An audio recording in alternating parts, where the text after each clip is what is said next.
পরিচয় দেয় নাই? কি পরিচয় দিছে? বাংলাদেশি, তাই না? বাংলাদেশি পরিচয় দিয়েছে। আজকে প্রায় 1.5 কোটি জনবাসী বাংলাদেশি যারা আছেন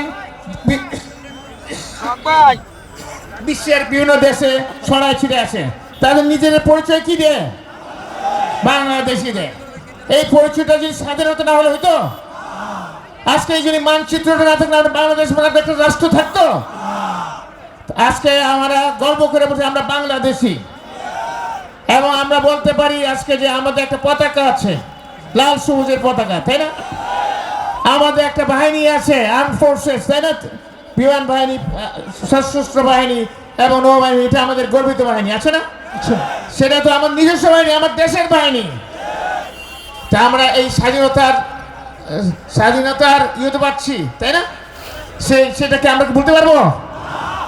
আমরা কোনোদিন বলতে পারবো না। যেমন 24কে বলবো না, 71 বলতে পারবো না। 71-এর মধ্যে যেটা আসছে সেটা তো অতুলনীয়, তুলনা করা যাবে কারোর সাথে?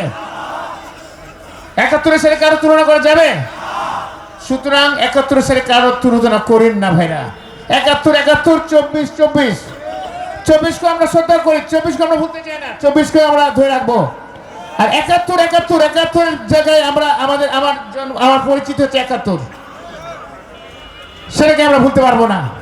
একটা স্বাধীন রাষ্ট্র, এক স্বাধীন সার্বভৌমত্বর একটা রাষ্ট্র আমরা আসছি, সেটা 71-এর কারণে আসছি।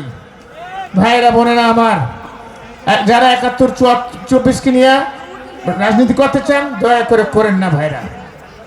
এটা আমাদের স্বাধীনতা আর একটা আমাদের মুক্তি।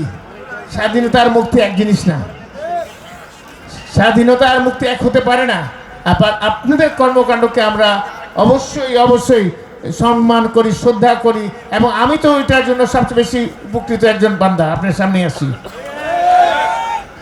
ভাইরা বোনেরা, আমার নেতা সবার আগে বাংলাদেশ, যেটা বললাম একটু আগে, আমাদের জনগণের কল্যাণ, স্বাধীনতা, সার্বভৌমত্ব, সেটা হচ্ছে কার? দেশের।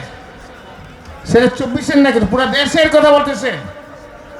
যাই হোক, আর আরেকটা কথা বলেছেন, ওনার একটা প্ল্যান আছে, সেই প্ল্যানটার মধ্যে কি ওনার, তার মানে উনি বাংলাদেশের জন্য, বাংলাদেশকে নিয়ে, বাংলাদেশের জনগণকে নিয়ে উনি বেশ কিছু চিন্তা করেছেন। 17 বছর উনি নির্বাচিত ছিলেন, উনি তো বসে থাকেননি, খালি চিন্তা করেছেন যে কি করা যায় বাংলাদেশের জন্য।